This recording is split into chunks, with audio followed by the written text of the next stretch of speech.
Baik, hari ini saya akan menyampaikan firman Tuhan tentang penderitaan menjadi kemenangan. Penderitaan menjadi kemenangan.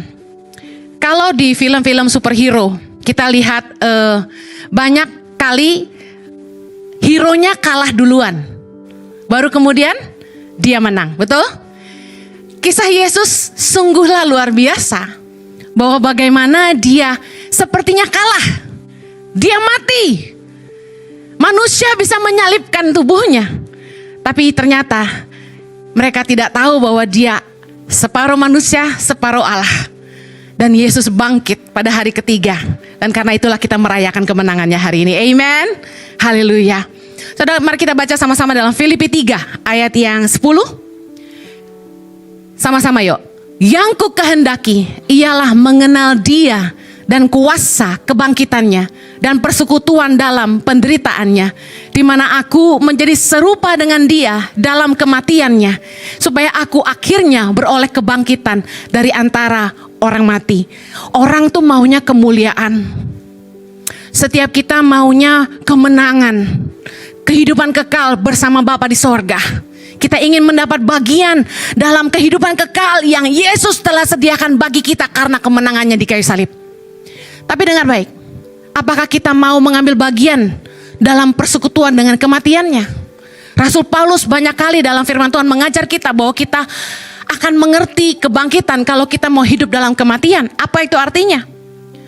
Saya belajar dari Yesus dua hal yang paling signifikan ketika Yesus mengambil keputusan untuk mati di kayu salib. Yang Anda harus tahu bahwa itu bukanlah lahir dari keinginannya sendiri. Yesus menjalani salib karena ketaatannya 100% kepada kehendak Bapa. Katakan amin. Dan Yesus mengambil keputusan untuk turun ke dunia menjadi sama seperti kita karena kerendahan hatinya. Saya percaya bahwa kalau kita pun ingin memiliki kuasa kebangkitan, firman Tuhan katakan kita harus belajar mengenal Dia dan kuasa kebangkitannya dan persekutuan dalam penderitaannya. Apa itu penderitaan Yesus? Yang pertama saya ingin bagikan tentang apa yang membuat Yesus menderita. Yesus harus menyangkal keinginannya sendiri. Ketika Yesus berada di Taman Getsemani, Anda tahu Yesus berdoa 3 kali. Dalam beberapa kitab di Perjanjian Baru dikatakan Yesus berdoa 3 kali. Apa isi doa Yesus? Bapa, sekiranya cawan ini boleh lalu daripadaku, tapi biarlah bukan kehendakku, melainkan kehendakmu. Kita baca sama-sama Lukas 22.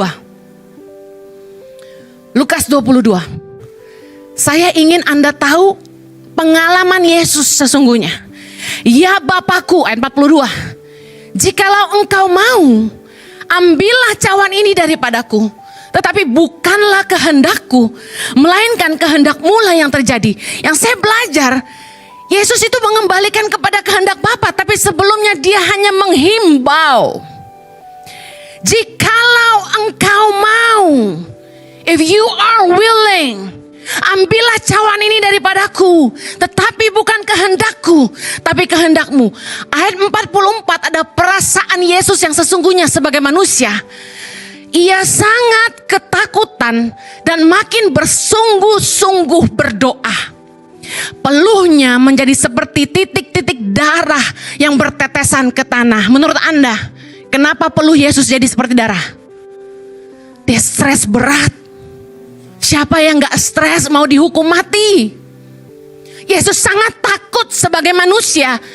Natural. Dia merasa takut seperti kita. Waktu kita mengalami penderitaan dalam hidup kita, kita tahu kita akan menghadapi kamar operasi. Kita ketakutan. Kita tidak mau dioperasi. Kita berdoa, Tuhan kalau boleh cawan ini lalu. Sembuhkan aku tanpa operasi. Saya ingat waktu mama saya didiagnosa retinanya hampir lepas.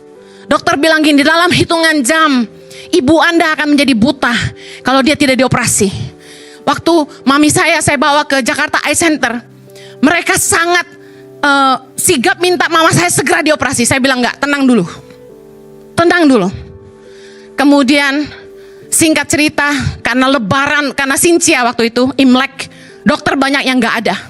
Sedangkan yang Anda tahu, kita sebagai manusia, operasi itu biasanya ngandalin dokter yang bagus. Makanya orang terbang ke Singapura, orang terbang ke Jepang, ke China. Sementara dokter memberi ultimatum, hitungan jam retinanya lepas, ibu Anda buta. Mama saya sangat ketakutan. Sementara gak ada dokter bagus yang sedang jaga. Dengan sangat terpaksa, mama saya ikut operasi seperti arahan dokter. Dan ditangani oleh dokter yang tidak terlalu ahli. Apa yang terjadi? Operasinya gagal. Tapi waktu mama saya mau masuk ke dalam kamar operasi, mama saya sangat ketakutan.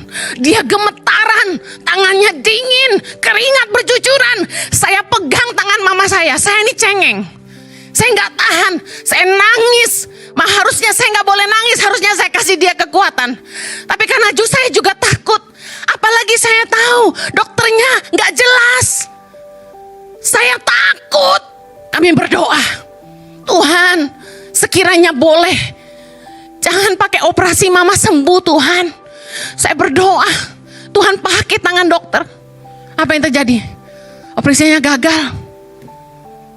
Dengar baik, kadang-kadang dalam hidup ini ada salib-salib yang kita harus hadapi, yang kita gak bisa escape. Anda terlanjur menikah. Dalam pernikahanmu pasanganmu menyalibkan kamu. Anda pikul salib karena Anda tahu sebagai orang Kristen kita gak boleh cerai. Kita harus berjuang. Tapi Bu Heni, saya gak bahagia.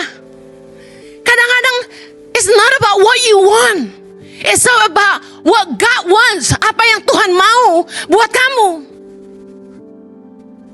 Saya ngerti apa yang Yesus alami, rasa takut yang luar biasa. Karena dia tahu dia harus pikul salib, dia harus disiksa. You know, di Taman Getsemani, Yesus bilang gini dalam Matius 26, ayat yang 42, dia bilang gini. Lalu ia pergi untuk kedua kalinya dan berdoa, katanya, ya Bapakku, jikalau cawan ini tidak mungkin lalu, kecuali apabila aku meminumnya, jadilah kehendakmu. Yesus sudah pasrah. Kalau memang gak bisa selain aku harus lewatin, ya udah. Dengar baik, kalau memang cawan ini gak bisa lalu selain aku meminumnya, terjadilah sesuai kehendakmu. Dengar, waktu Yesus berjalan menuju Golgota, saya percaya bahwa dalam hati itu dia udah pasrah. Gak punya pilihan. Penderitaan yang dia harus pikul buat kita. Tapi saya mau bilang, kalau Yesus tidak taat sama Bapa, kalau dia tidak merendahkan dirinya untuk pikul salib yang bukan buat dia sebenarnya, dia tidak berdosa, dijadikan berdosa karena pelanggaran kita. Kalau Yesus tidak merendahkan dirinya pikul salib dan menderita ganti kita, tidak ada kemuliaan yang Bapa berikan kepadanya. Dalam hidup ini harus ada kematian untuk bisa mengalami kebangkitan. Yesus harus mati supaya dia dibangkitkan. Dan kuasa Allah dinyatakan. Dan kemenangan salibnya yang hari ini menjadi sebuah pengharapan bagi kita. Bahwa barang siapa percaya kepadanya akan beroleh hidup yang kekal.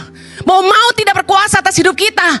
Kita mungkin mati tapi sementara. Tapi kita akan dibangkitkan bersama-sama dengan dia. Katakan amin. Dengar baik. Kita harus mati dalam dosa. Kematian Yesus di kayu salib mengajarkan kita bahwa kita harus mati terhadap dosa. Mati terhadap keinginan daging kita sendiri. Drama yang tadi diputar menggambarkan semua problema dalam kehidupan kita. Pernikahan yang tidak bahagia, istri yang banyak nuntut, suami yang tidak pernah mau ngerti,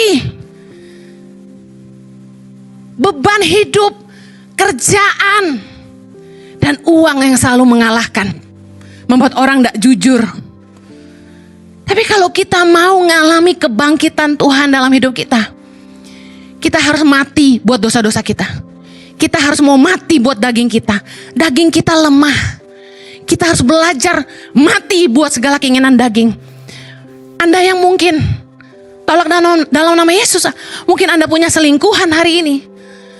Tapi kalau Anda mau mati buat dagingmu, dengar, tinggalkan selingkuhanmu. Kembalilah kepada keluargamu. Kalau hari ini Anda mungkin bisnis tidak jujur, mari matilah buat keinginan keserakahanmu. Lebih baik hidup pas-pasan asalkan kita diterima di kerajaan kekal bersama Bapa di sorga.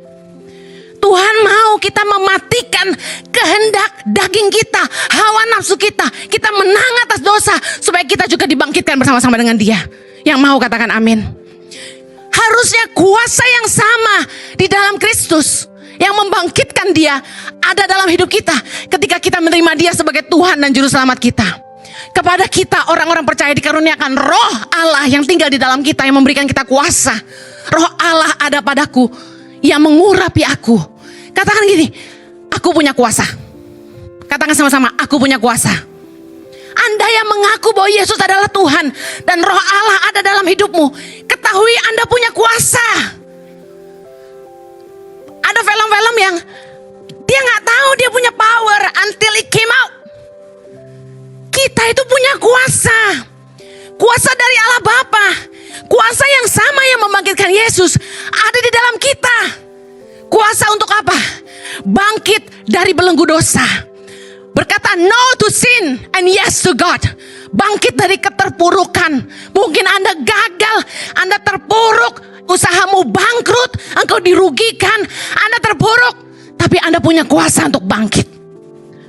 Kuasa untuk bangkit dari kegagalanmu. Kuasa untuk bangkit dari kelemahanmu. Kuasa untuk bangkit dari kebodohanmu. Kuasa untuk bangkit dari mengasihani diri sendiri and blaming people. Victim mentality. Kuasa untuk bangkit dari zona nyaman. Ketahuilah Anda harus tahu bahwa begini. Roh Allah menjamah kita dan menyadarkan kita atas dosa-dosa dan pelanggaran kita. Tapi keputusan kita untuk bangkit dari dosa yang akan membebaskan kita. Anda tidak bisa berpikir ditumpangi tangan oleh pendeta. Simsalabim kamu lepas dari dosa-dosamu. Tidak bisa gitu. Anda didoakan oleh istrimu. Anda ditumpang tangan sama pendeta manapun. Anda tidak akan bisa menang kalau Anda tidak pakai kuasa dalam hidupmu untuk bangkit. Orang cuma bisa berubah kalau mereka menyadari sungguh-sungguh kesalahan mereka. Orang sungguh-sungguh menyadari kegagalan mereka dan mereka mulai buat keputusan, aku tidak mau jadi sama. I don't want to be the same. Anda tidak bisa dengar firman Tuhan setahun sekali lalu berpikir Tuhan akan mengubah hidupmu setahun. Anda harus buat keputusan. That's it. Aku mau mati buat dosa. Aku mau hidup bagi Allah. Anda mau lakukan itu? Katakan sama-sama saya, aku mau mati bagi dosa. Aku mau hidup bagi Allah. Kuasa kebangkitan Kristus ada di dalam kita. Dia pasti memampukan kita. Asalkan Anda berkata, saya mau. Use the power in you. Dengar baik. Dalam hidup kita ini, kita pasti punya salib. Setiap kita punya salib. Salib Anda berbeda dengan salib saya. Salib kita semua berbeda. Mungkin salib Anda adalah penyakit yang menahun. Mungkin salib Anda dilahirkan tidak sempurna. Mungkin salib Anda tidak pernah kaya. Mungkin salib Anda ditelantarkan orang tua. Mungkin salib Anda diperlakukan dengan tidak adil oleh orang-orang di hidup Anda. Mungkin salib Anda punya pemimpin yang tidak baik. Mungkin salib Anda punya pasangan yang tidak baik. Mungkin salib Anda punya anak yang tidak baik. Dalam hidup setiap kita punya salib. Tapi dengar baik. Di dalam setiap salib yang Tuhan izinkan kita pikul, Yesus berkata dalam firman Tuhan. Yesus berkata, Matius 16 ayat 24. Setiap orang yang mau mengikut aku, ia harus menyangkal dirinya, memikul salibnya, dan mengikut aku. Menyangkal dirinya, bicara soal tidak ngikuti apa yang kita mau, tapi apa yang kehendak Tuhan mau. Menyangkal diri bicara gini, bukan apa yang aku mau, tapi apa kata firman Tuhan buat aku. Menyangkal diri, kita harus menguasai daging. Sekalipun pernikahan tidak bahagia, tapi kita mau menyangkal daging kita. Karena kita tahu kebenaran firman Allah, bahwa barang siapa yang dipersatukan oleh Allah tidak boleh diceraikan sama manusia. Ketika kita belajar menyangkal diri, kita mengalahkan ego, keinginan, kehendak pribadi, mengalahkan hawa nafsu kita sendiri, supaya kehendak Tuhan dinyatakan dalam hidup kita. Kalau Anda pikul salib hari ini, ketahuilah bahwa salib itu dipakai Tuhan untuk membentuk kita, supaya kita bisa masuk dalam rencana Tuhan yang sempurna dalam hidup kita.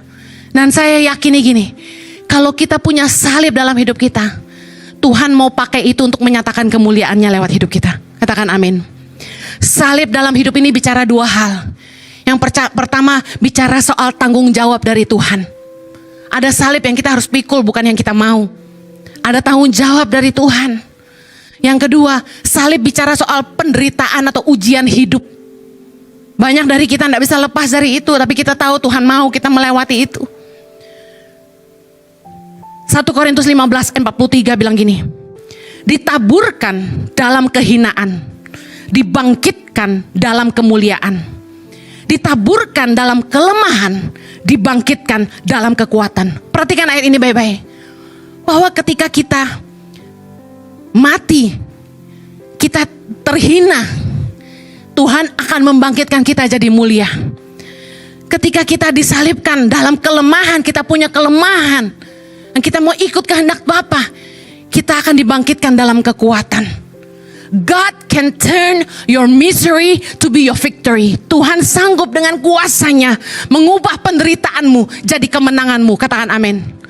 Saya terlahir di keluarga yang kacau balau, yang sampai hari ini membuat saya sangat-sangat kecil hati ketika orang mulai bilang begini, buah jatuh gak jauh dari pohonnya.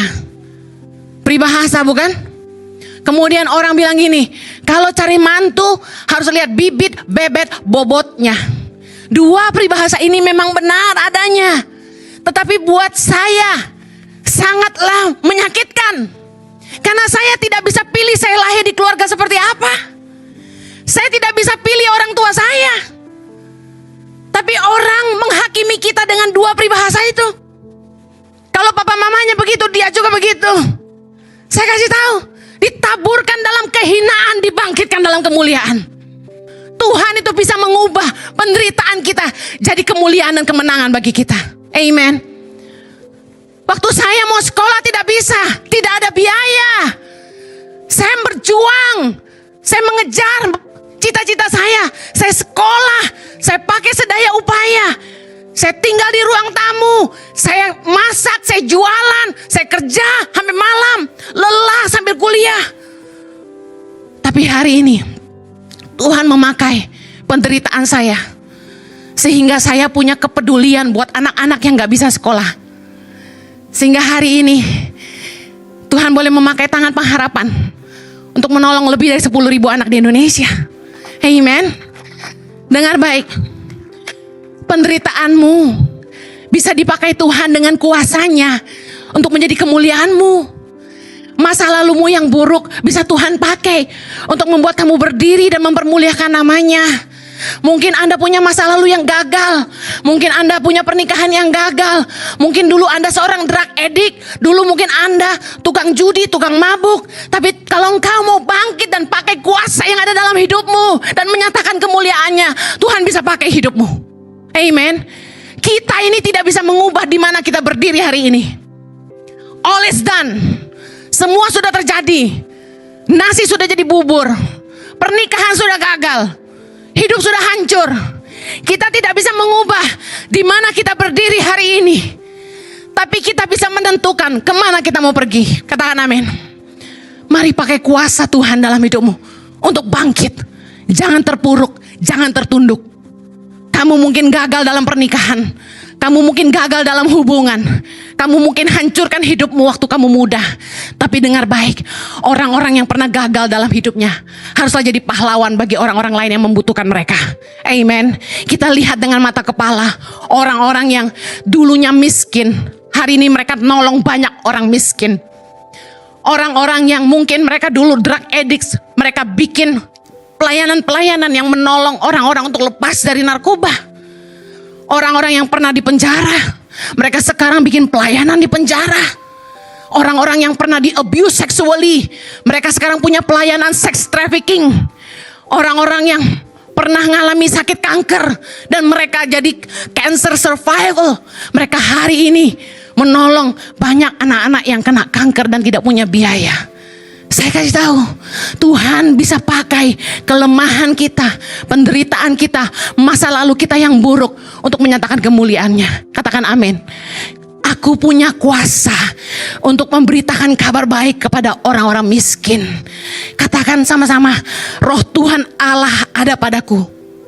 Dia mengurapi aku untuk memberitakan kabar baik kepada orang-orang miskin, melepaskan orang dari tawanan, memberitakan tahun rahmat Tuhan sudah datang. Amen. I'm so excited. 1 Korintus 6:14.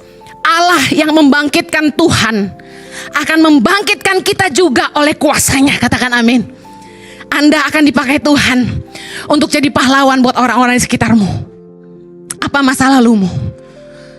Orang-orang yang mungkin salibnya tidak bisa punya keturunan, saya kasih tahu, Tuhan mau pakai hidupmu untuk jadi orang tua bagi banyak yatim piatu. Kamu harus pakai kuasa Tuhan dalam hidupmu. Titik terendah Anda bisa menjadi titik tertinggi Anda. Kelemahanmu bisa jadi kekuatanmu. Anda yang punya permasalahan dalam hubungan rumah tangga, Anda bisa jadi penasehat yang baik untuk orang-orang yang mengalami masalah dalam rumah tangga mereka, supaya mereka jangan lemah dan putus asa. Amen.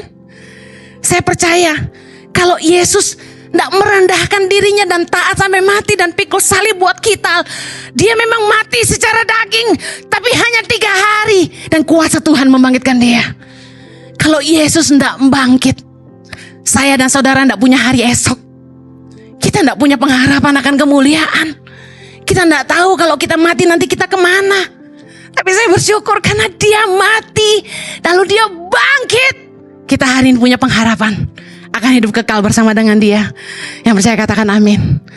Mari pakai kuasa Tuhan dalam hidupmu. Mari bangkit dari keterpurukanmu. Mari bangkit dari masa lalumu.